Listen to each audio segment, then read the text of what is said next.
Hey y'all, welcome back to my channel. Today I am so excited to share with you my early winter look. I have seen a few products floating around social media that I've been tempted to buy, but I'm resisting the urge to shop and using what I already own to create the effect of these products I've been tempted to buy. Without further hesitation, let's dig into our makeup drawers and create this makeup look. We're getting started with today's video and I'm going to start with my eye makeup. I have used my Sydney Grace eyeshadow singles to kind of dupe the vibe of the Huda Beauty Icy Nude eyeshadow palette. The Huda Beauty Icy Nude eyeshadow palette is one of the products I thought I was going to purchase during the Sephora savings event, but then I realized I have more than enough eyeshadows in my collection. Why not use what I already have to create the look of that palette? Going back to old school YouTube, the beauty YouTube that made me fall in love, and I do not know the name of all of these singles, and my nails might still be wet. So instead of focusing on the names, I am just going to say what type of color it is, and you can use whatever you have in your own collection. And as I'm editing, I will list all the shade names and the shades I use. If I am going to start with this matte white eyeshadow and a flat packing brush. I love the imagery of the Huda Beauty Icy Nude. I really thought it was an interesting concept, even though there was nothing overly groundbreaking about a mix of neutral browns for the most part, with a few whispers of more icy silvers and a few more skin tone adjacent warm shades. I thought that was so interesting, and if you're someone who doesn't have those types of colors in your collection, I feel like that would be a great eyeshadow palette to purchase. But if you're someone like me who has a mixture of all different eyeshadows in your collection, then we might be able to use what we already have to create the effect instead of spending our money on something new. Using the same matte white, I'm gonna highlight the center of my eyelid. The center eyelid highlight isn't gonna get covered by other things, but it will be there as a little bit of a underpainting highlight, just to give the eyes more of a 3D effect as we go through. Now I'm gonna switch to a large, fluffy blending brush. I'm gonna start off with this more pink peach shade. Even though this look is more icy, I do want to add a little bit of warmth to add some more visual interest, because with most of these shades being a little bit more neutral to cool, they're going to want to recede from the eyes unless they have a noticeable shimmer. So if I add a little bit of warmth, it's going to add more visual interest to the look and just give things a slightly more sunlit effect. The thing I loved most about the Huda Beauty Icy Nude collection and the imagery was the almost like post-ski look. Everything had a slightly flushed look, and for me, if I add a little bit of a rosy warmth to the eyes and then layer over something a little bit more cool toned, it will allow me to create something a little bit more blushed but still feel icy. So I'm gonna lay down this slightly warmer pink, more of like a transition tone, in my upper socket. Now I want to add some more of a blushy pink that is more cool toned, a slightly deeper matte, almost a mauve pink. Same brush, I'm going to hold my brush straight in and I'm going to dust this just under that warmer shade I applied. Where the two shades overlap, we are going to get more of a mid-tone neutral that will help me bridge these two shades together. When I'm blending this shade, I like to keep looking straight ahead. That will help me to diversify my shadow placement, but also where my outer lids are slightly hooded and a little bit heavier. If I'm looking straight ahead into a mirror, I can blend over the hood and create the look of a bigger, more wide opened eyelid. And I'm just going to pat and press and pull over the hood to give my eyes a little bit of an elongated lift. I'm gonna go over here and do the same thing. Now we are getting some shape on the eyes, and as much as I want to add shape and definition to my eyelids, I don't want these more socket transitional colors to be the eyeshadow look. I want them to play into into the shimmer that we're going to add to the eyelids. For this part, you want your placement to be intentional, but you don't want it to be the primary focus. Use whatever shades you need to create this more pinkish haze around the eyes that fades into something that's a little bit more shadowy, that is going to ground into your look. I am going to start off more conservatively, and I'm going to go with this concrete gray brown shade, and I'm going to use a slightly smaller brush, and I'm going to start by stamping this in the outer socket of my eye, and I'm going to start dragging this down and inwards. And then as I start to blend, I'm going to angle my brush facing the pupil of my eye. This will help me to blend and exaggerate my shadows, and it'll help to minimize any muddiness I'm getting, because I've used a warm tone and then I've used something cooler. They've created something more neutral. Now I'm adding a more shadowy tone, and if I overlap and blend those too much, they can get muddy, creating this grayish brown muck, and that's not really what we're going for. So I want to tip my brush down, and I'm going to use this against the ball of my eye, and it's going to help me create a shadow effect. And also applying this, I can see that as I'm blending it, it's not as intense as I wanted it to be, so I can go in with something a little bit deeper and create more depth. One of the complaints I've always had when I put my own eyeshadow palettes together is I feel like I add too many of these more muted mid-tone shades. That's also a complaint I have when I'm looking at some of the bigger eyeshadow palettes. There's a lot of eyeshadows that seem quite similar, but those end up being the shades that we use the most often in our palette. Even though our eyes get drawn to shades like the metallic silvers, the glistening golds, or the royal blues, how often do we use those in our daily looks? How often are those the shades that we incorporate into our Monday through Friday office look? Turns out that these more boring building shades or primary shades that we're using are the ones that we use more often. I love that so much. Now I want to add a little bit more cool color pop to the eye. I'm going to use this matte, almost like I'm going to call this like a matte gray, and I'm going to only tickle the tip of the brush into that shade because I don't want too much. And I'm going to start gently patting here into the outer corner, and then wiggle, wiggle, wiggle into the eyes. I'm going to use this to build a little bit of contour. I want to build this up a little bit more. I might have not picked up enough on my brush, but I want to go ahead and balance out on the other eye. I've noticed lately within my own watching of YouTube, I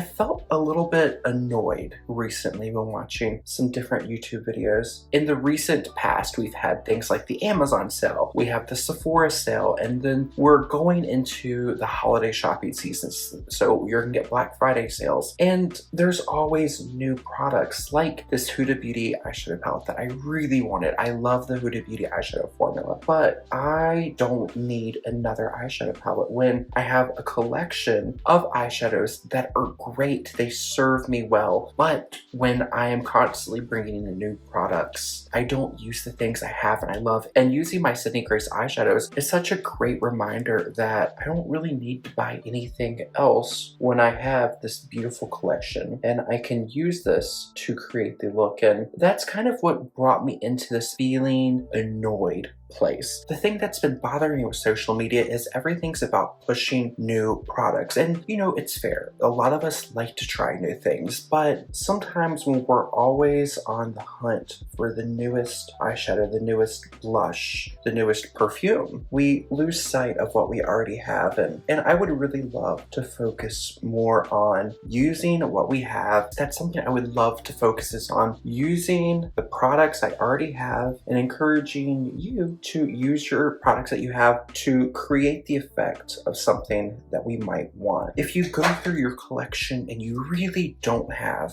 an eyeshadow to create a similar effect or a blush to create a similar effect, then that could be your sign to get something new when it's the right time for you. Just doing this little exercise, building these shades, I'm so happy. I want to exaggerate some of the light on my eyes. I'm going to use this more duochrome white that shifts purple, and I'm going to use that same small eyeshadow brush, and I want to use this to go over top of the matte white I applied on the inner corners to give the inner corner of my eye a little bit more of an icy shift. That is so pretty. I love that so much. I want to add one of my shimmers. So I placed all of my shimmers on this lower row. So I used the lightest one, and now I have the 3 more mid-tone shades. I think I want to layer, so I'm going to go back to a larger flat brush, and I am going to start with the more cuter shade. This shade is a little bit more sheer, so it's going to almost add a pearlized effect over my eyelid. So I want to use this as a pearly base, just to add a wash of color over my eyelid. It's just adding a little bit of a shift of color, and this is going to be a really beautiful base for something more intense and more sparkly. Although if you were wearing something like this for every day and you don't want an intense shimmer, this shade is really beautiful if you want more of that silver leaning taupe glisten all over the eyes. Just a little bit more. To finish off, I want to add a little bit more of a pink shift. So I'm going to add this shade here at the end of my palette. This really captured my attention when I was swatching because it looks like a brown, but when you apply it, it has a little bit more of a pearly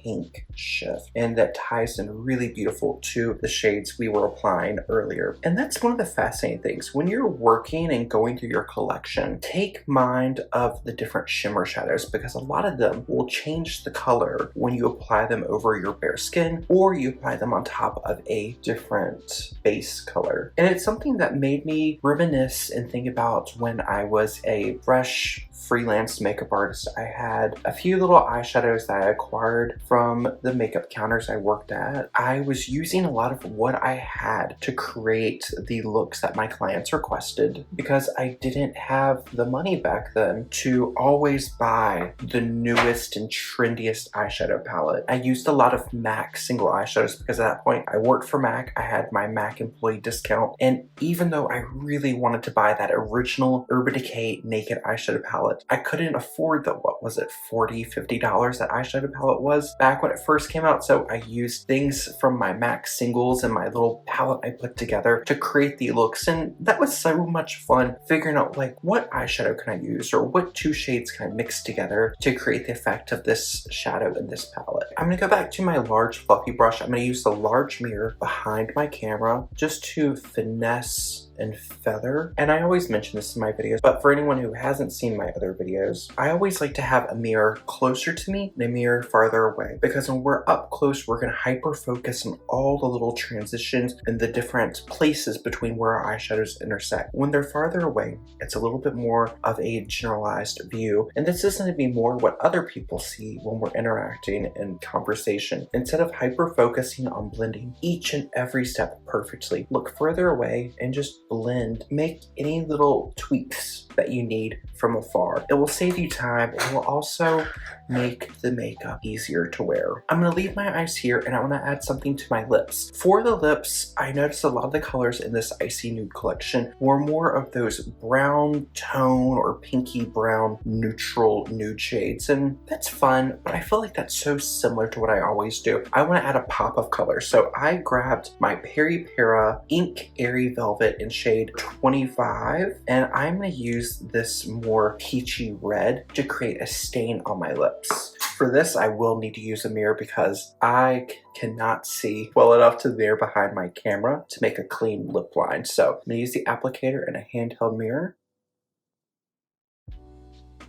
I'm trying to get use of what I have in my collection, so as I run out of products, I'm mixing and matching what I have to get shades that work for me or to create finishes that work for me. And the stuff I mixed together today are things I like on their own, but I think mixed together, they're not the best fit. Under my nose and around my mouth, it's cracking and it's not looking great. Now, looking further into that mirror behind me, seeing the lip color, I think this will be fun because it's taking more intensity from the eyeshadow. So the eyeshadow still feels very neutral and subdued. We'll be able to tie it in with some cheek color, and compared to the bright blue of my top, it's giving like fun, festive winter vibes, which I really like. I have the feeling I'm gonna alter this lip color later on, but for now, we're gonna go with it and play up our cheeks. Start my cheek makeup. I am gonna use a ColourPop Super Shock highlighter. This is in the shade Monster. I wanted a shade that would almost give my cheeks an Icy Pearl. And I saw this shade, I was like, oh, that could be perfect. Did that do anything? Maybe I just need to get a little bit more on my brush. Okay, there you go. Wow, that's a lot more subtle than I thought it would be, but it doesn't look bad on the skin. Let me swatch with my finger to see what it looks like. Okay, it's a little bit more of like a pink purple shift to a translucent base. So maybe if I apply this with my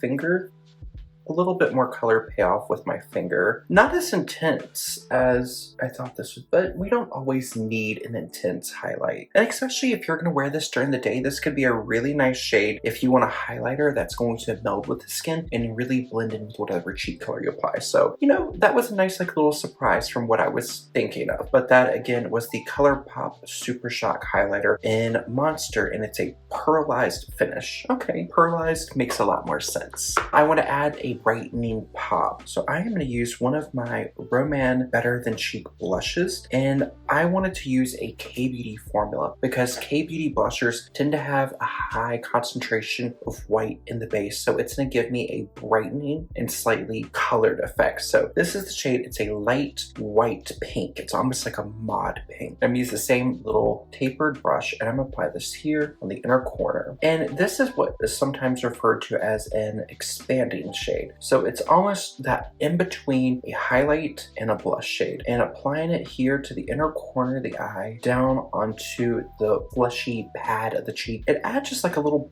brightening pop. It's almost like a surprised flush of color to the cheek. Shades like this are not overly common in Western beauty, but when you get into your Japanese, Korean, and Chinese beauty, you can find more of these shades, and they're normally very affordable. I believe these blushers from Roman are between like $8 to $9 if I'm not mistaken. You can normally find them on sale on places like Stylevana or Yes Style. So there we go. A little bit of a brightening pink on the fronts of the cheeks. For the Icy Nude cheek color collection, there was an online like balmy highlight that went on clear and then had like that pH adjusting of pink. There's my pink, and they came out with two liquid blushers, and they were both like bronzy shades. So I'm going to use my Laura Geller Baked Balance and Brighten in the shade Fair, and this is a marbled bronzer. So you have the different shades of that warm rosy brown. There is a light baby pink and a beige vein running through it. So it's gonna be a little bit more of a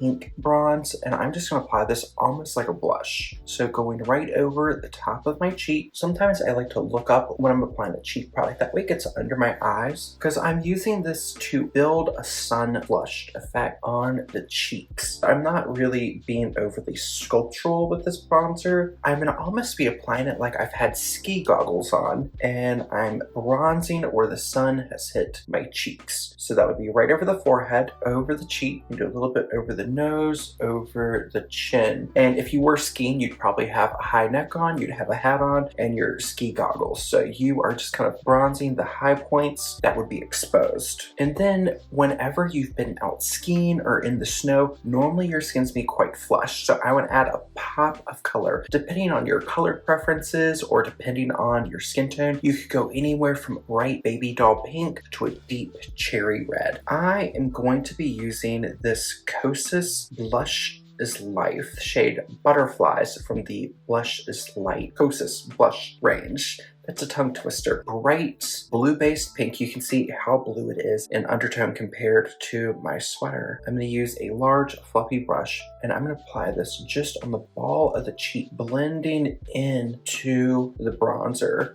I have to admit, I purchased this blusher a month or so ago. I used it once or twice, and I did not think it was the most standout blusher, and I put it back in the drawer, kind of left it be. But for this, it's fun. It works well for this type of look. I also forgot to mention, when I was doing my complexion makeup, I added a little bit of this e.l.f. Camo liquid blush in the shade Pinky Promise under my liquid foundation. So I did have a little bit of this warm coral pink, adding a flush of color under my foundation and complexion makeup. I had to think about that for a moment. Let's build up my lashes and add some structure to the eyes. Before I add any adjustments to my lip color, I'm going to finish off my eye makeup and see how much intensity or how much I want to take back from the lip makeup. Start off with a white mascara primer. more because I want my mascara to show up. Now I'm going to apply a brown mascara. I recently started using this Benefit Bad Gal Bang in the shade brown. I finally finished off my Maybelline Lash Sensational Sky High, which is one of my favorite mascaras. And I've had the Tartelette Tubing Mascara. I have to say, this one, I'm still using it here and there, but even though it's a tubing formula, until it completely dries down, I find this really transfer in smudges until it's fully dry. So far, I've only used this Bad Gal Bang mascara. This will be my third time using it. It's not bad, but for something called Bad Gal Bang, I was expecting a really big lashy look, and it does have a rubberized comb style mascara, so it's going to be a little bit more lengthening and defining than something that had one of those big like fluffy bristle brush mascara wands. And I don't know, it's a really pretty mascara, but it doesn't give me the bang I was expecting. It's just very subtle, and it's not bad by any means. It's a really beautiful mascara, but I don't know, I was just expecting a little bit more impact. It does give some definition though. You can definitely see my lashes now. I want to beef up my lashes a little bit more, so I'm going to try taking my Tartelette Tubing Mascara. This is in the brown shade, and this brown compared to the Bad Gal Bang brown, this is going to be a little bit more cooler black brown compared to the more like ready chestnut brown of the Bad Gal Bang. Layering this over, it definitely is helping to beef up my lashes a little bit more. It's still not my favorite mascara. It's not bad. If you're someone who doesn't normally have issues with your mascara transferring around your eyes, this might be fine. But for the way my lashes are very fine and they're not very long, so if I build them up, I'm very prone to getting transfer all over my eyelids. While this is not a bad mascara, it's not my favorite, and it's not something I would spend money on in the future, especially when I've got things at the drugstore that I like a lot more than some of the higher end mascaras I've tried. Actually, I think of all the mascaras I've tried, my favorites are either drugstore or K-Beauty. So almost all of the mascaras I really like and I cherish are that like $12 and under price point. That being said, a lot of drugstore mascaras, especially here in Canada, if you pay retail price, you're going to be paying like $15 to $20. Always wait for a sale. I'm going to use a little bit of my Too Faced Better Than Sex liquid eyeliner in brown, and I'm just going to use this to thicken up the roots of my lashes on the outer half of my eye, gently lift out the outer corner.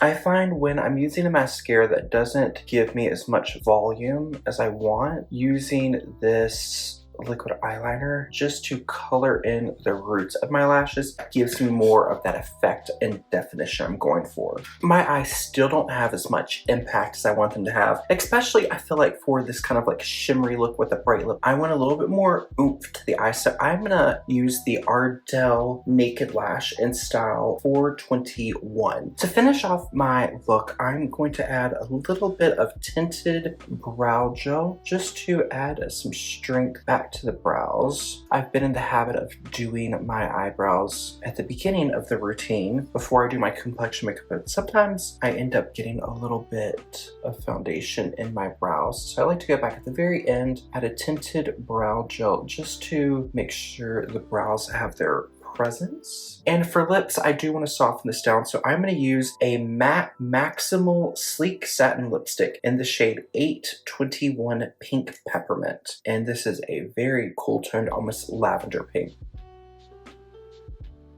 Cool toned blue pink, but I don't think this is the right shade. This is a newer shade that I was fascinated to try out when this line came out. This reminds me almost like a mix of Saint Germain and Snob mixed together. It's also one of those shades that kind of brings out any yellow tones into the teeth. Back to the e.l.f. blush.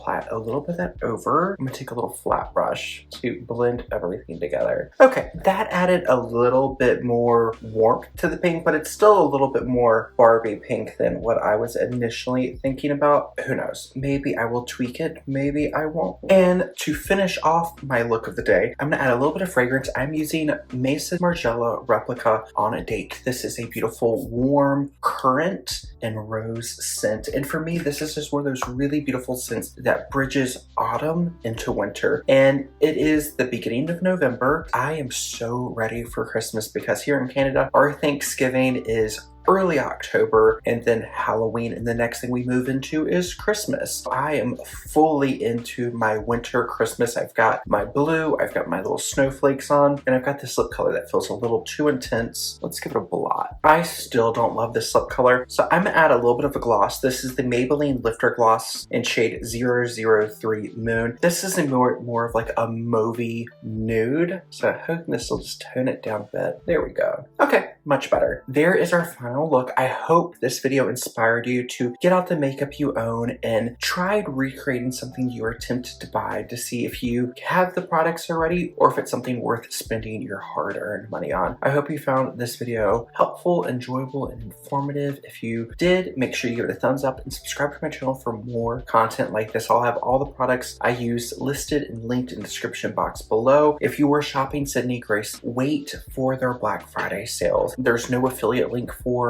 Sydney Grace, so you would normally get 20 to I think 30% on their Black Friday sale, which for the cost of their products is a phenomenal discount. So if you're interested in Sydney Grace, wait to shop when they do their Black Friday sale. Until we see each other again, I hope you're taking care of yourself wherever it is you are in the world. I will see you later. Bye, y'all.